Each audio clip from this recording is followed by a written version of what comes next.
The following interview is an episode of PTO Extra that was released earlier this month for PTO patrons.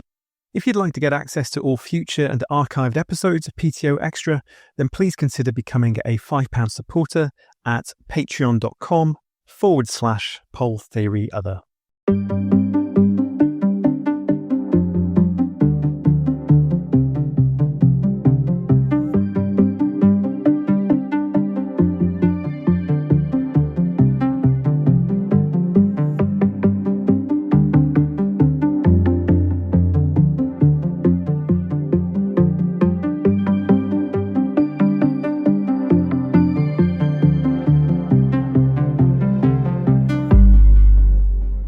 Hello and welcome to Politics Theory Other. My name is Alex Doherty and my guest today is William Figueroa. In today's episode, we talked about China's response to the US-Israeli war on Iran and the country's role in the subsequent peace negotiations. We chatted about whether the conflict has substantially changed Chinese foreign policy in West Asia and whether Iran's ability to withstand the extraordinary violence of the US and Israeli assault has changed the weight China gives to its relationship with the Islamic Republic. We also talked about whether the failings of the US military and the depletion of its weapons stocks changes Chinese calculations regarding Taiwan. Finally, we talked about Chinese soft power and how the Iran war has been portrayed in Chinese media. William Figueroa is Assistant Professor of History and the Theory of International Relations at the University of Groningen. His writing has appeared in The Diplomat, Al Jazeera, Reuters, and the South China Morning Post, amongst other venues. He's currently writing a book on the history of Iran-China relations.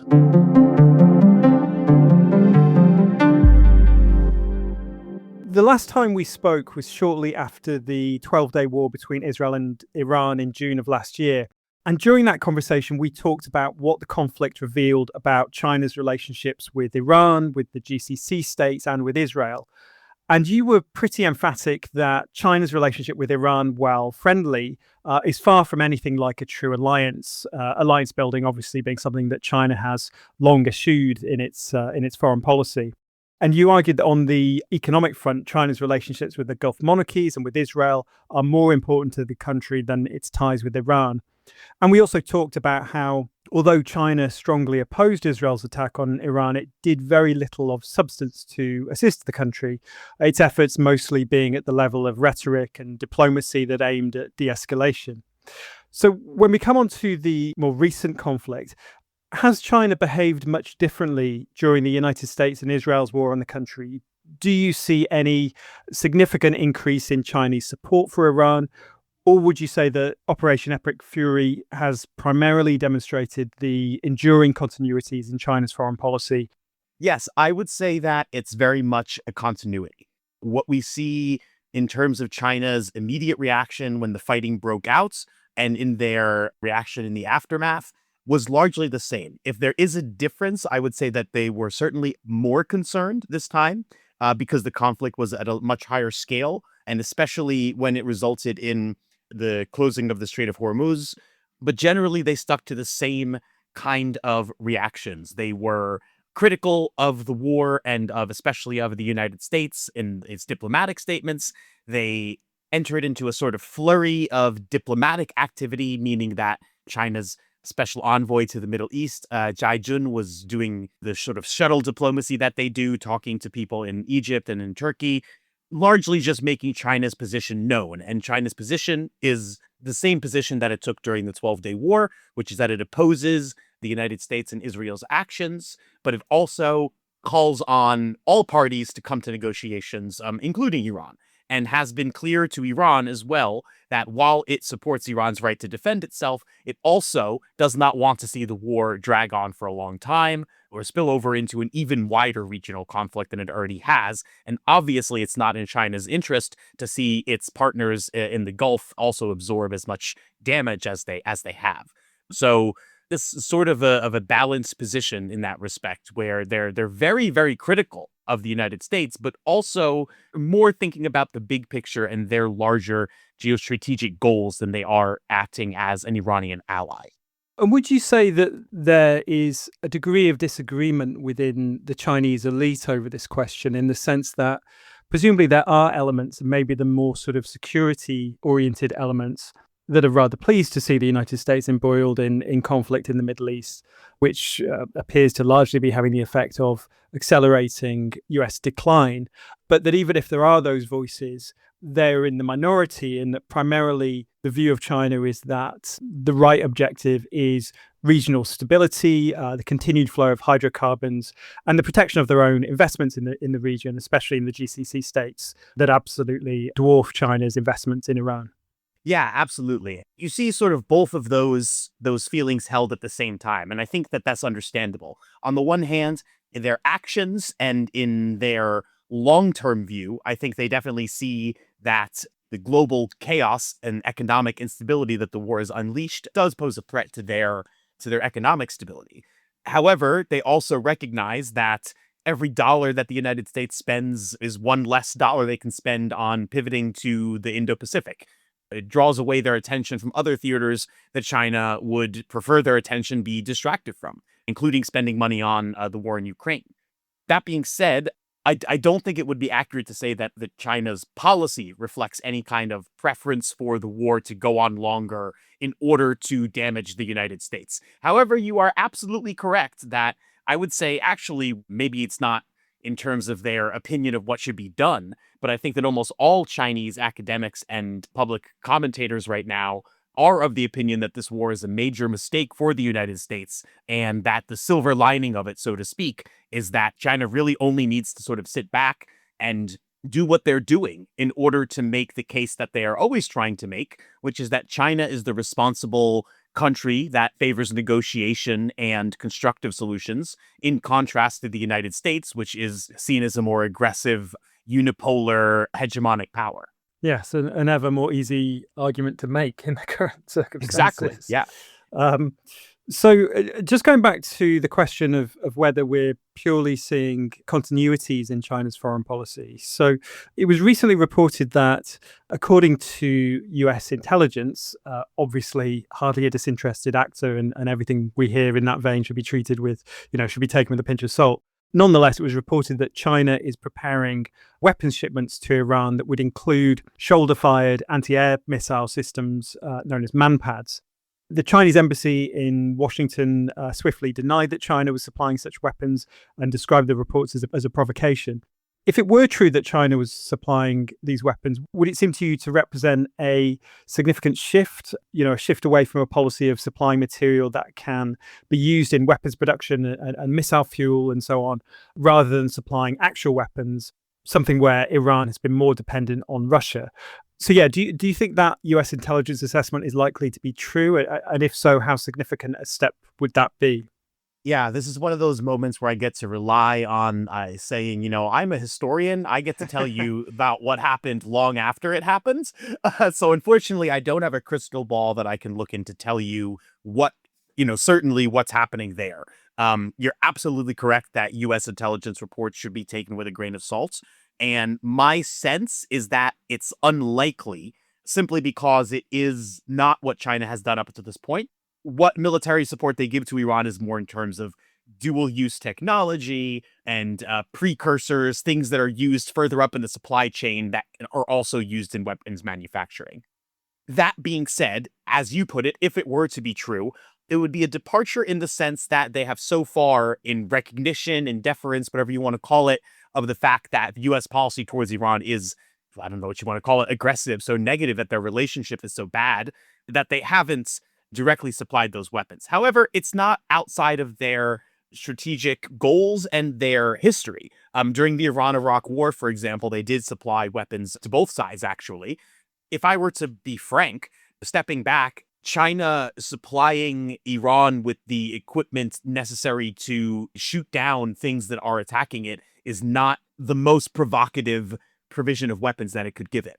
China doesn't want Iran to be destroyed, and if its defensive arsenal is depleted, then it makes sense from China's perspective to bolster that without necessarily providing it with, for example, more powerful technology or weapons it could use to attack other nations.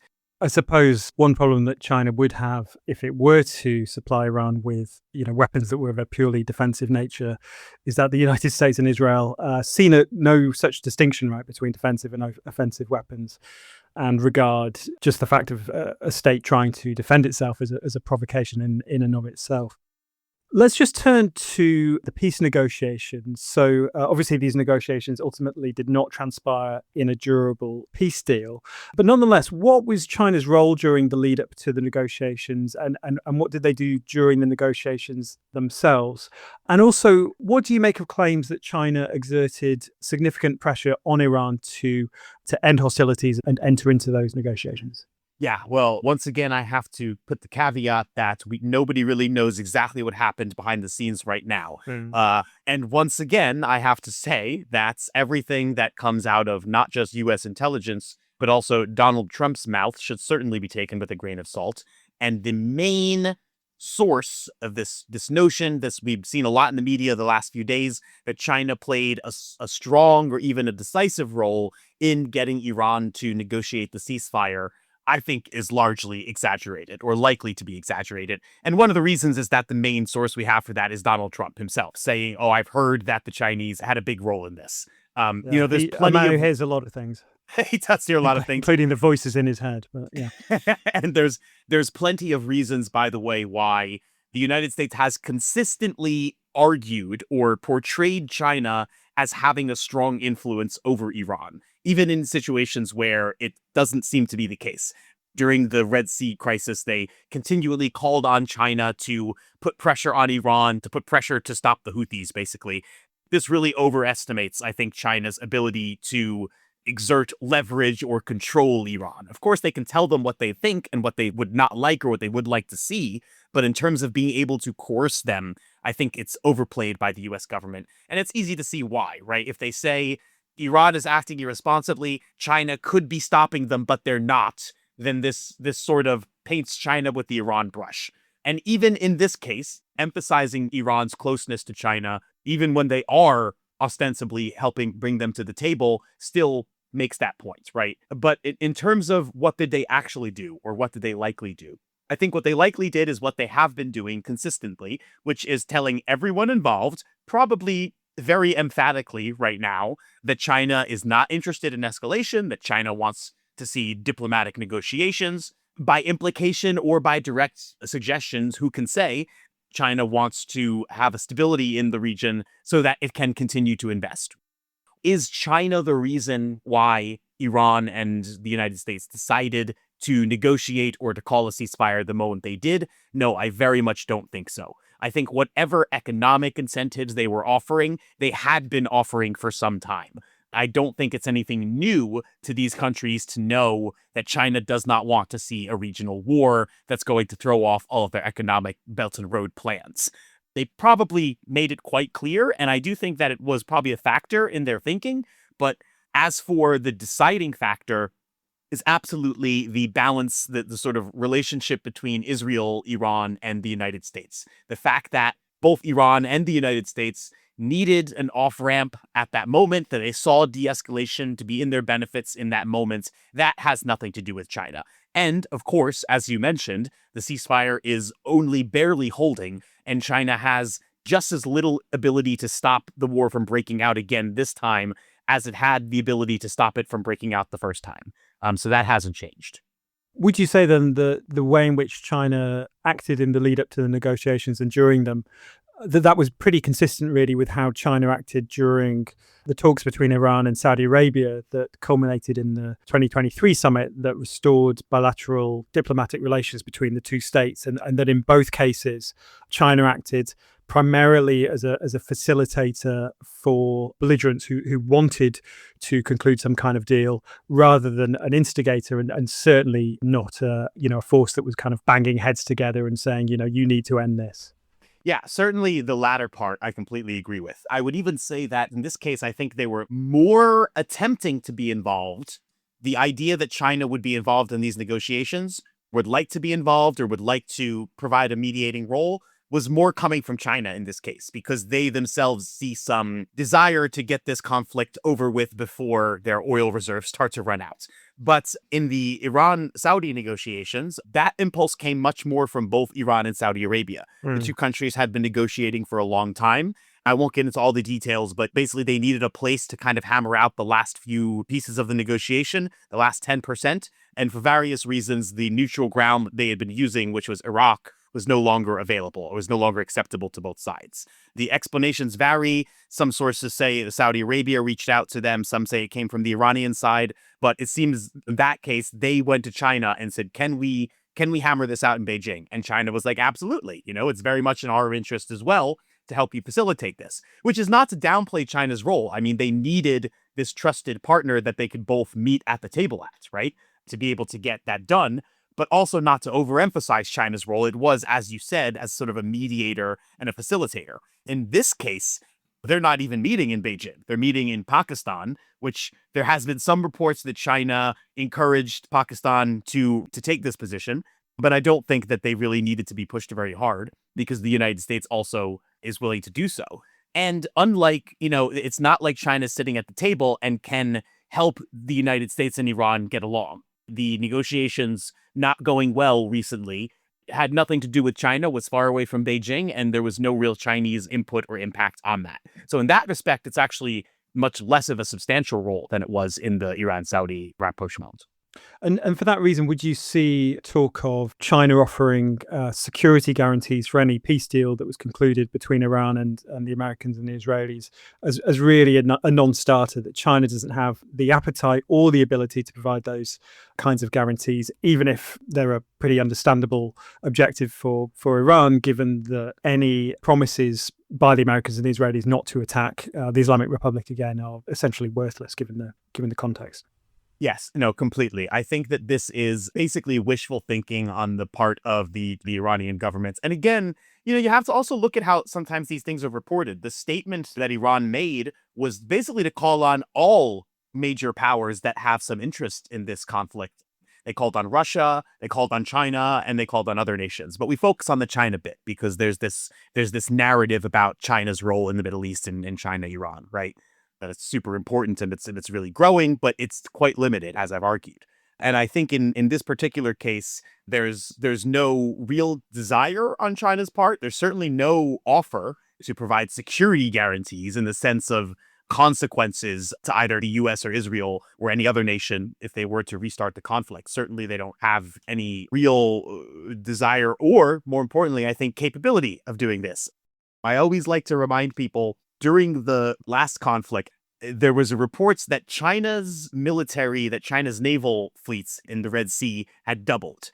But when you looked closely at those reports, what they were actually saying was that the 3 warships that China typically has to run basic security missions and escort shipping were on their way back to being refueled. And the 3 ships that were replacing them were on their way to replace them, and they crossed paths for a moment. So temporarily there were six ships as opposed to 3. I'm not making this up. So this is, China still counts, Bill. China has a massive navy, and it has one of the largest navies in the world, and it has strong naval power, but it's concentrated in East Asia, understandably so. Its power projection capability is just not in that area, and certainly not for the purposes of a conflict like this. They're not going to get into a shooting war with the United States. Yeah, I mean, that reminds me of another instance of, I guess, a degree of wish fulfillment that I think you've mentioned, in fact, about during the 12-day war, when Chinese planes landed in Iran, and it was suggested that they might be, resupplying Iran, providing new weapons even, and it turned out that they were there simply to evacuate Chinese citizens for obvious reasons. Regarding the progress of the conflict itself, do you think that the fact that the Iranian regime not only survived but arguably won the conflict, or at least the first stage of it, and showed that it had escalatory dominance over the United States and Israel, do you think that that might change how China sees Iran, perhaps rather in the way that after Ukraine successfully repelled the Russian invasion, the country came to be seen as, at least for a time, more of an asset to the United States and the NATO powers, that it could keep the Russians tied down? Could something similar happen in how China perceives Iran? Or again, do you think that's just to sort of underestimate China's commitment to economic order and its ties to other states in the region? Yeah, I think it's exactly what you just said at the end. Even if this doesn't immediately hurt China. I'm not an expert on this sort of thing, but I've heard that they have oil reserves up to about a year before they're really going to feel any kind of pain from this kind of conflict. That's a lot more than most countries around them have. And China is also economically invested in those countries in Southeast Asia, especially with the offloading of manufacturing post the tariff regimes. It's a big problem for China if all the countries surrounding it start to run out of fuel as well. It's not a minor issue as far as that's concerned. And then also, I always like to make the point that China wants to adjust the international order, whether it's overthrowing the international order to make it more multipolar is an argument, I think, of semantics or what your viewpoint is. But it's certainly not the case that they want to smash it and replace it with something completely new.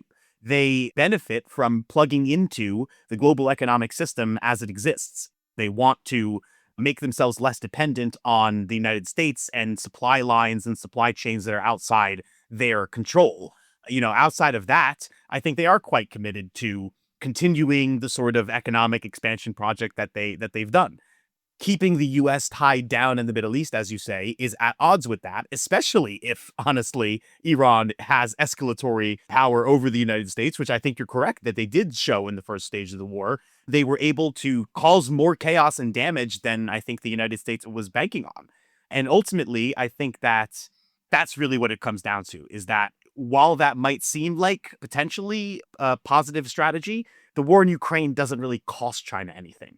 The ongoing war in the Gulf does cost China in the long run, even if in the short run, there might be some silver linings to it. And that's why I think that Iran is still seen as kind of a mixed bag, as an asset in some ways, but also a risk in other ways. That being said, I don't think that they see China's relationship with Iran as a risk in that sense.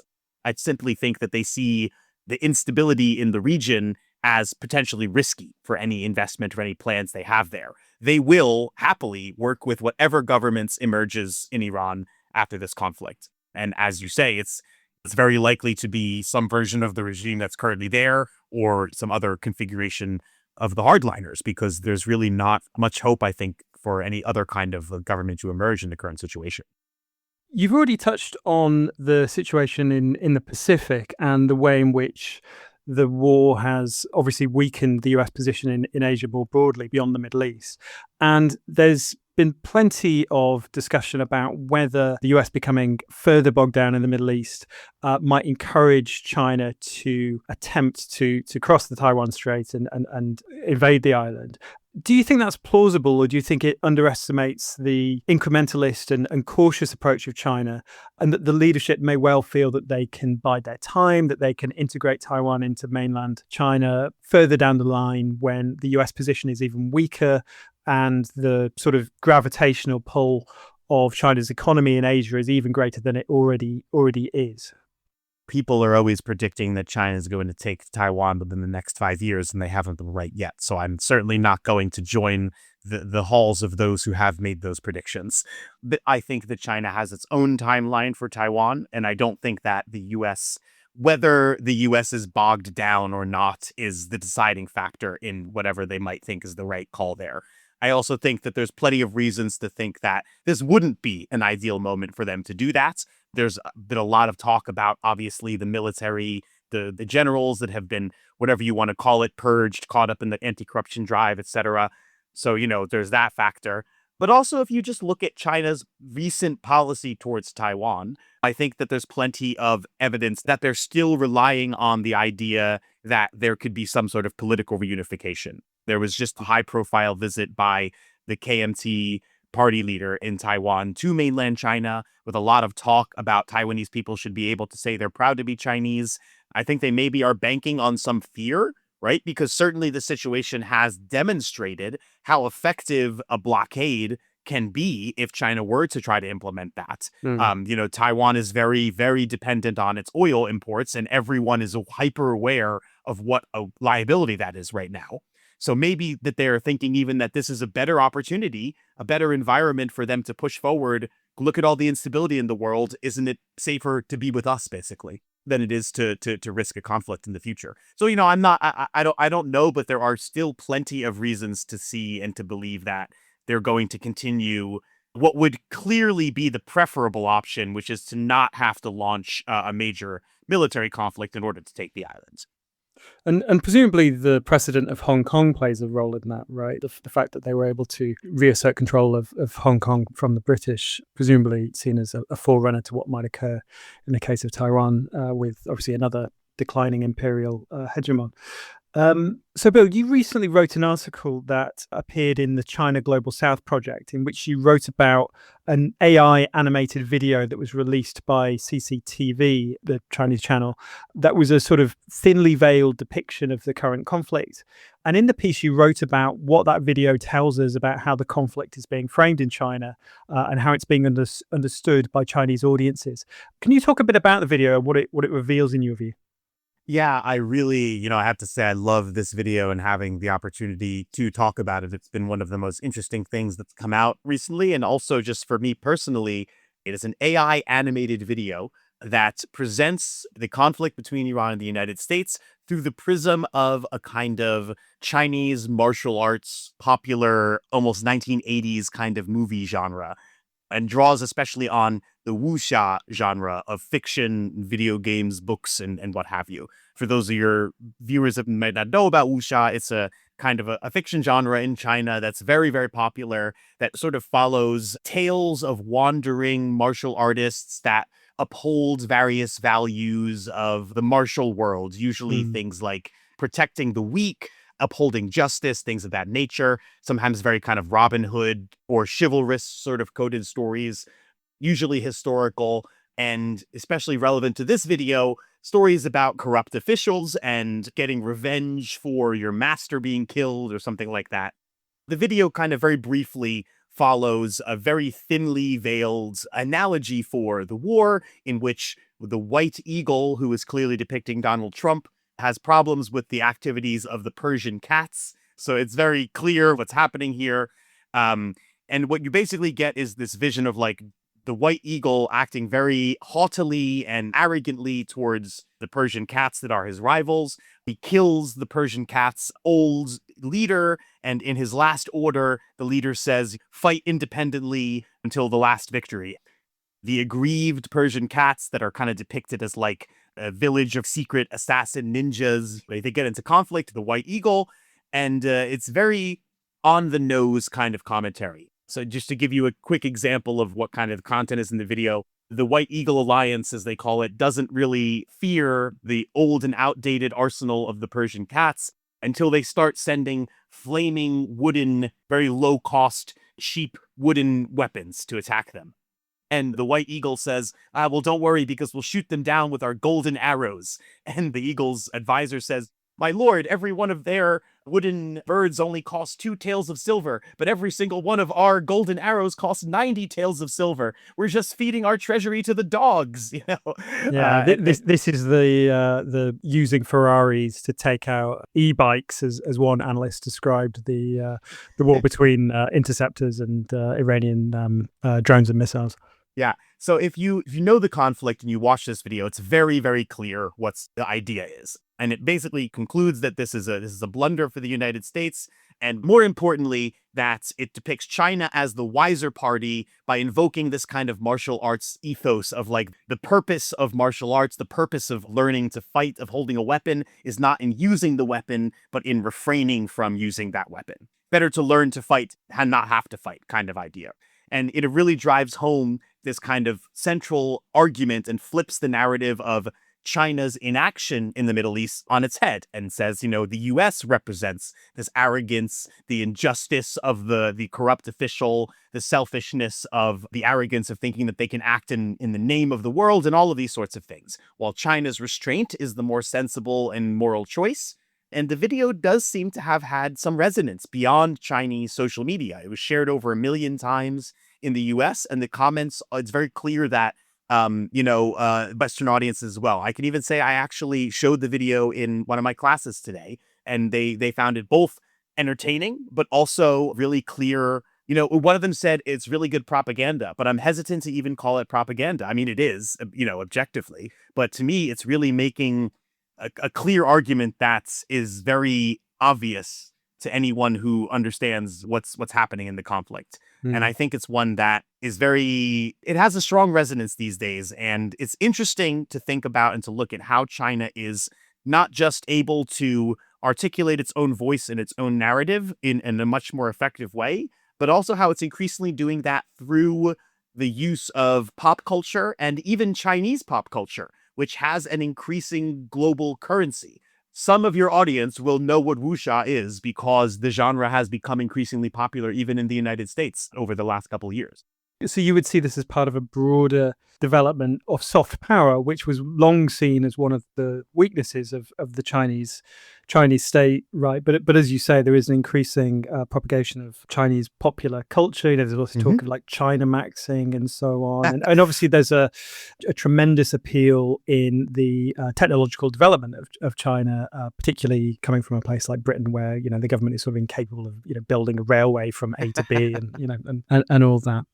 This podcast may be finding you at a very Chinese time in your life right now. Indeed. Yeah. If I may, my own exposure to the wuxia genre has itself increased exponentially recently because I've been very interested in this game that was released a couple of months ago called Where Winds Meet, which is a Chinese game that has been one of the first highly successful Chinese games released in the West. It's a free game. It had a couple of million people sign on for the game early on, and it has a very historical narrative to it, and it's a wuxia game, so it has a lot of these tropes. So it was interesting because a lot of the more specific genre tropes I actually recognized because of playing and being aware of and sort of watching learning about this game because of its kind of interesting sort of geopolitical implications, even because of the historical narrative and how it's presented. But also, again, it's just another example of how the increasing familiarity with Chinese culture and soft power is giving China a kind of advantage in communications. As China always says, they're trying to tell the story of China well. And it's a lot easier to do that when Western audiences are open to hearing stories from China. So we're speaking a few hours after the US blockade of the Strait of Hormuz came into effect. And I saw the US career diplomat Dennis Ross commenting on Twitter that, quote, "The blockade always made more sense than seizing Kharg Island. It stops Iran's exports, its revenues, is a counterpoint to their closing the straits. They may attack Gulf oil facilities, but it puts greater pressure on Iran. It also puts pressure on China to pressure Iran." Do you see that as a plausible objective? And do you think it's conceivable that China would indeed try to pressure Iran to give up all efforts to control the Strait of Hormuz? Because obviously the assumption is that China will be badly hurt by a US blockade of the Strait. But last year's tariff war between the US and China doesn't particularly make it seem as if China would blink first. And it does seem there is resilience there and an ability to ride out economic pain and a belief, something that the Iranians clearly share, that the Americans can't cope with that kind of thing. I was pretty with that analysis up until the last line. I think I can handle this one quite simply. The problem with it is it presumes the ability of China to be able to pressure Iran or threaten Iran in this case, because that's really what we would mean by pressure here, in order to do that. What you could only imagine that they could do is threaten to cancel or withdraw economic deals that have been promised. What could China threaten to do to Iran that the United States and Israel has not done to Iran in the last month? If the bombs have not convinced Iran to back off on whatever it's doing, I really don't think any amount of Chinese pressure is going to be the final changing point. As I've said from the beginning, the ceasefire, the negotiations, they're all very fragile. And whether or not the fighting starts up again is out of China's hands. And I think that's true of most aspects of how this conflict goes between the US and China. The one thing China can do is it can encourage and it can facilitate negotiations when both parties are in a position that they're willing to negotiate. It's still unclear to me at this point who and to what extent either side is willing to negotiate. Iran has very little incentive to negotiate because negotiating has gotten them attacked twice in a row now. That being said, they do seem to be the more, if I could be frank, the more serious party to the negotiations, whereas the United States is continuing to do what it has done for a long time, which is simply to offer terms that it knows well are not acceptable to Iran. And Iran clearly sees itself as having the upper hand at the moment. So I don't see why they would agree to those terms.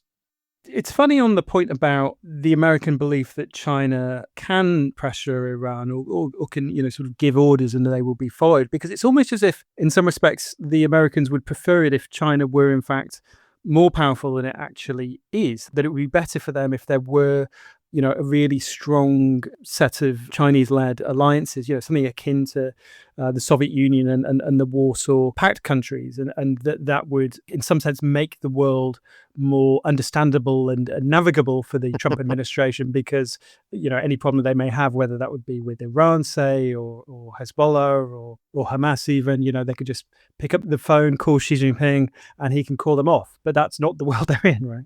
Yeah, I agree fully that the Trump administration both acts and talks like it would prefer it still to be the 1950s. There are times, like from this perspective, where yes, a bipolar world would make navigating or containing or getting these kinds of objectives, done easier, right? And at the same time, there are so many reasons why exaggerating the strength of China is in the interest of the US military, the US government, etc. Yes, in some ways it would be good for China to actually be stronger than it is, or to actually have more leverage than it does, because then they could hopefully use their connections with China to get it to pick up the phone and call off the dogs, right? But that's not how it works. It also serves them for people to think that China is more powerful than it is, in the same way that it served the Kennedy administration for people to think that the missile gap was in the Soviet Union's favor rather than the United States' favor.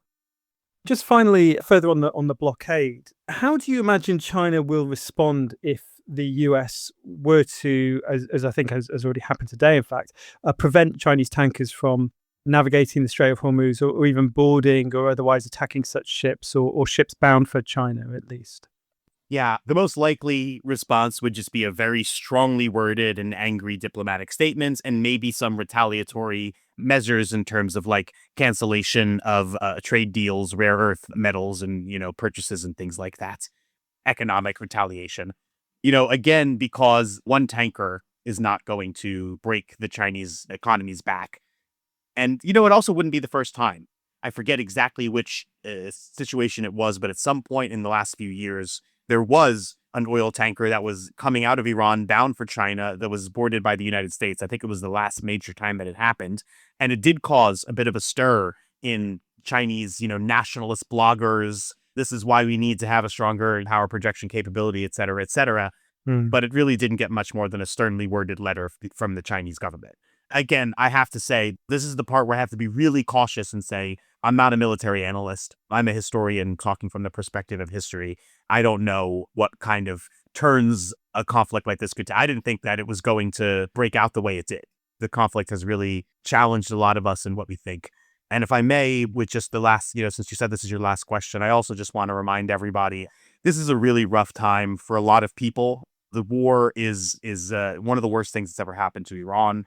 If you have any Iranian friends or relatives or colleagues, now is certainly the time to reach out to them, to ask how they're doing. For those of us who work with Iran, but especially, it's nothing comparison to people who are from Iran, who have loved ones there. Check in on your Iranian friends if you have them. You've been listening to Politics Theory Other.